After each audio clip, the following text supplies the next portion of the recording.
Name another car brand. Any brand. Go ahead. Now tell me, does that name make someone who knows nothing about cars stop walking and turn their head?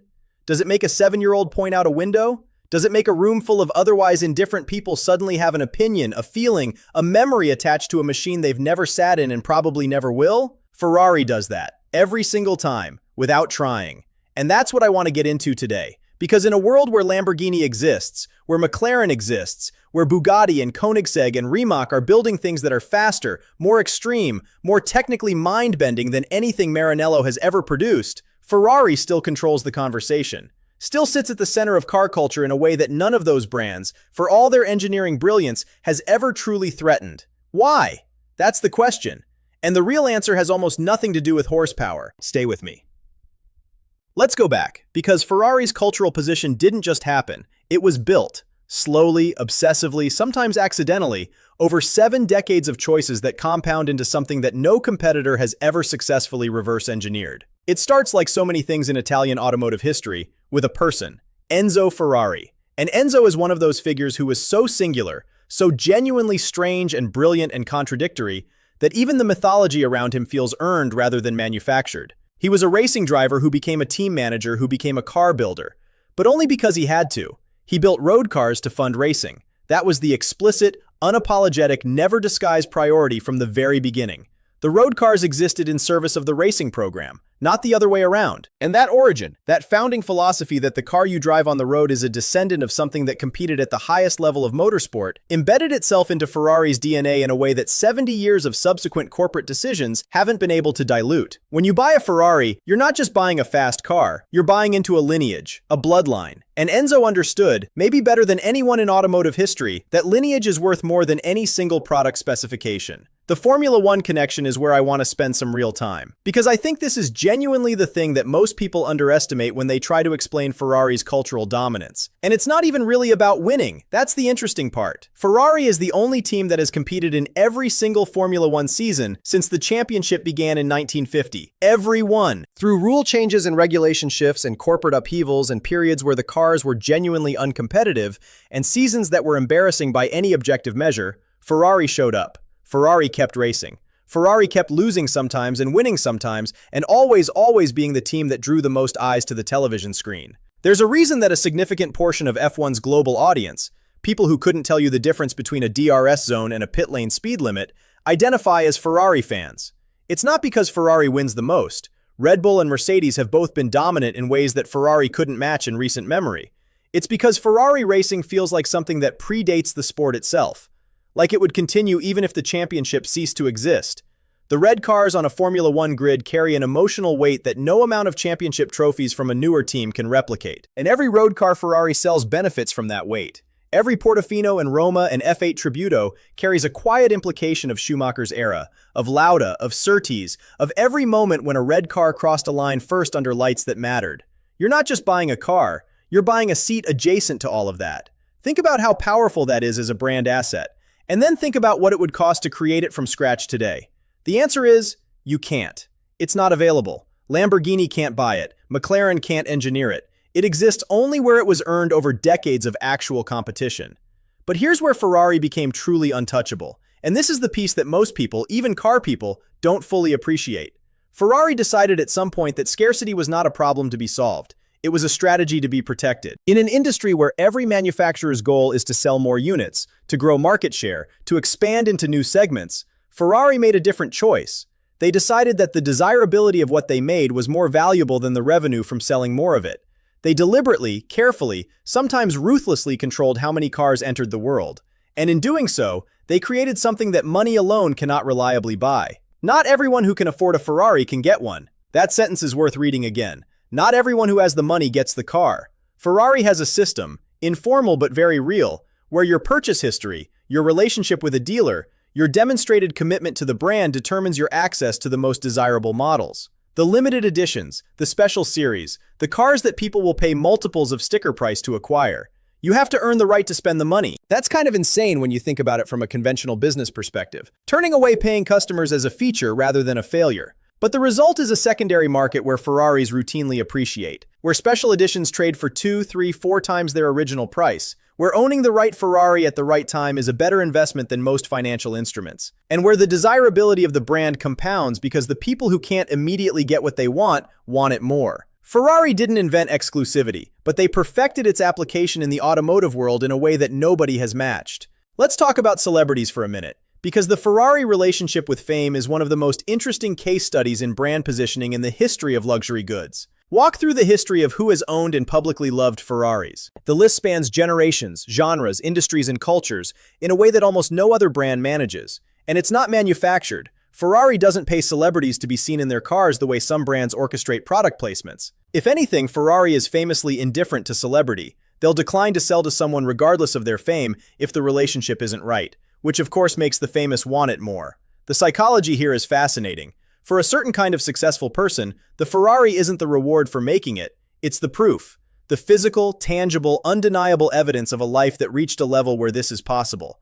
Not because it's the most expensive thing they could buy, at this level of wealth it often isn't, but because of what it communicates. To others, yes, but also to themselves. There's something about the Ferrari specifically that carries a meaning that a similarly priced watch or piece of real estate or other luxury object simply doesn't replicate. And honestly, I think that's because Ferrari's emotional charge is genuinely universal. You don't need to be a car person to feel it. You don't need to know what a flat plane crank is or why the V12 in an 812 Superfast sounds the way it does. The Ferrari badge, the shape, the color, they carry a cultural signal that transcends automotive knowledge entirely, which is extraordinary for a product that is, at its most literal, a vehicle. Now, Ferrari versus Lamborghini. I have to go here because this is one of the defining cultural rivalries in the car world. And the way it plays out actually tells you a lot about what Ferrari is and isn't. And I want to say up front, I genuinely love Lamborghini. The Huracan, the Urus phenomenon, the Aventador's absolutely operatic excess. There is a lot to love there. But the rivalry between these two brands has always been less balanced than it appears from the outside. Lamborghini is extraordinary at making you feel like the most visible person in any room. The design language is aggressive, theatrical, angular. It announces itself before you've even heard the engine. And for a certain buyer, that theatricality is exactly the point. Lamborghini is loud in the way that some people express success loudly. And there's nothing wrong with that. Ferrari is different. Ferrari is confident in a quieter way. Not quiet. A Ferrari V12 at full song is one of the most sonically overwhelming experiences the automotive world offers. But confident in the sense that it doesn't need to prove itself to you immediately. It knows what it is. It's been what it is since before Lamborghini existed. And that security, that deep, unhurried certainty about its own identity, reads differently to different people. Would you choose a Ferrari over a Lamborghini? I think the honest answer depends entirely on what you're trying to express about yourself. And the fact that both answers are valid tells you that these brands are selling identity as much as they're selling cars, maybe more. But here's the part that most people misunderstand about Ferrari owners. And I think it's worth saying because the caricature of the Ferrari buyer, the flashy, look-at-me, zero driving ability stereotype, is both culturally persistent and significantly inaccurate. There is a real segment of Ferrari's customer base that is genuinely deeply passionate about driving, about the experience of operating a precisely engineered performance machine at a level that rewards skill and attention and commitment. The Ferrari owner who tracks their car, who knows their braking points, who has a relationship with their vehicle that goes beyond its presence in a photograph, that person exists in significant numbers. And for them, Ferrari delivers something authentic. The steering communication, the engine response, the balance of a well-set-up Ferrari on a road that suits it. Those experiences are real, and they matter. The racing heritage isn't just marketing to that buyer. It's something they access every time they drive. But yes, there's also the other buyer, the one for whom the Ferrari is primarily a symbol. And here's my honest take on that because I want to be fair. That's not a lesser relationship with the brand. It's a different one. Ferrari has always understood, maybe better than any car company ever has, that their product functions on multiple levels simultaneously. As a driving machine and as a cultural artifact. As a performance instrument and as a status language. Both are real, both are valid. And the brand is strong enough to hold both without either compromising the other. That's actually pretty remarkable when you think about what that requires of the product. Now let's get into how Ferrari controls hype, because this is where I think the business story becomes genuinely fascinating and genuinely instructive for anyone interested in how desire works. Ferrari's allocation system for special models is the most sophisticated scarcity management operation in the automotive world. When a new limited Ferrari is announced, and I mean truly limited, the Icona series, the XX program, the one-offs, the conversation about who gets one starts years before the car exists. Dealers have waiting lists for waiting lists. Relationships are cultivated over decades, And the people who get access aren't necessarily the richest, they're the most committed, the most loyal, the ones who've built a portfolio of purchases that demonstrates genuine investment in the brand. The result is a secondary market that makes headlines. Ferraris flipping for double and triple their sticker price within months of delivery, which generates press, which generates desire among people who aren't even in that market, which makes the brand feel more exclusive, more special, more unattainable to a broader audience, which feeds back into the cultural conversation and reinforces the whole system. Ferrari didn't accidentally create this. It is managed with a precision that would make a luxury goods house envious. And it has compounded over so many years that it now functions almost like a force of nature, self-sustaining and self-reinforcing in a way that requires Ferrari to do relatively little to maintain, except not make the mistake of oversupplying the market. But here's where I want to get honest, because this video would be incomplete without it. There are real criticisms of Ferrari, legitimate ones, and I think ignoring them would be a disservice to a real conversation about the brand. The customer loyalty system that governs access to special models has generated genuine resentment. Stories of customers who felt pressured into purchasing cars they didn't particularly want in order to maintain their allocation position. The sense that Ferrari's relationship with its buyers has a transactional undercurrent that sits uncomfortably alongside the emotional language the brand uses to describe itself. That tension is real, and Ferrari has faced legal challenges in some markets over aspects of how it manages its customer relationships. There's also a conversation to be had about whether the Ferrari mystique is becoming a product of financial speculation rather than automotive passion. When a car is purchased primarily as an investment, when it goes from the delivery truck into climate-controlled storage rather than onto a road, is it still fulfilling the purpose that Enzo Ferrari would have recognized? The man was complicated and contradictory in many ways, but he wanted his cars driven, used, tested against the road and the weather and real conditions. A Ferrari and a portfolio of assets, never started, never felt. There's something about that which sits oddly against the origin story. Has Ferrari become more about status than driving? I think the honest answer is, for some buyers, absolutely yes. And Ferrari has allowed that to happen because it serves the desirability engine. Whether that's the right long-term choice for the soul of the brand, that's a harder question. And then there's the electric future, which Ferrari is navigating more carefully and more slowly than almost any other manufacturer. Their first hybrid models have been technically ambitious. Their approach to electrification has been more conservative than competitors, more protective of the sensory experience, the sound, the feel, the theater of a Ferrari engine, that they know is central to the emotional proposition.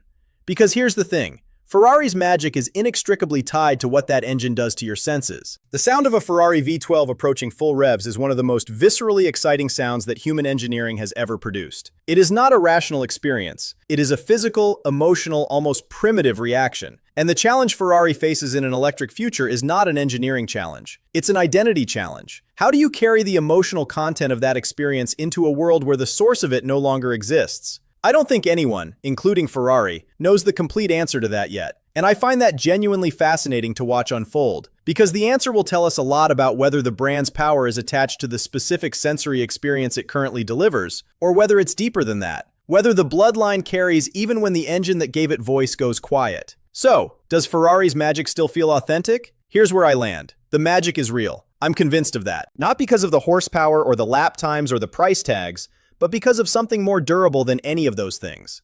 Ferrari built a relationship with human desire that operates on a level most brands never reach. They made a car that means something to people who can't afford it, people who can, people who love cars, and people who've never thought about cars in their lives. That universality of emotional response is not manufactured. You can't buy it, you can't fake it, and you can't replicate it in a shorter timeline than Ferrari used to create it. Is it complicated by the speculation market and the allocation games, and the questions about what electrification does to the soul of the thing? Yes, genuinely complicated. Ferrari is not a perfect story, and it's not a purely romantic one. But then again, Enzo Ferrari himself was not a purely romantic figure. He was ruthless and obsessive and sometimes difficult, and occasionally cruel in service of what he believed in. And what he believed in produced something that has lasted longer and burned brighter than almost anything else in the automotive world. That doesn't feel like an accident to me. That feels like something earned. And earning it, rather than simply having it, is why Ferrari still controls car culture while everyone else is still trying to figure out how to take it from them. Where do you sit on this? Is Ferrari's cultural dominance something you feel genuinely, or does it read to you as mythology that the market has inflated beyond what the actual product justifies? Would you choose Ferrari over Lamborghini if the choice was yours to make? And what do you think Ferrari loses, if anything, when the combustion engine eventually goes away? Drop all of it in the comments. I want to know what this audience actually thinks, because this is one of those conversations where the range of opinions is as interesting as the subject itself. MotorCore goes deep on the culture, the history, the identity questions that matter to people who actually care about this world. If that's you, subscribe, hit the bell, and come back for the next one. We're just getting started.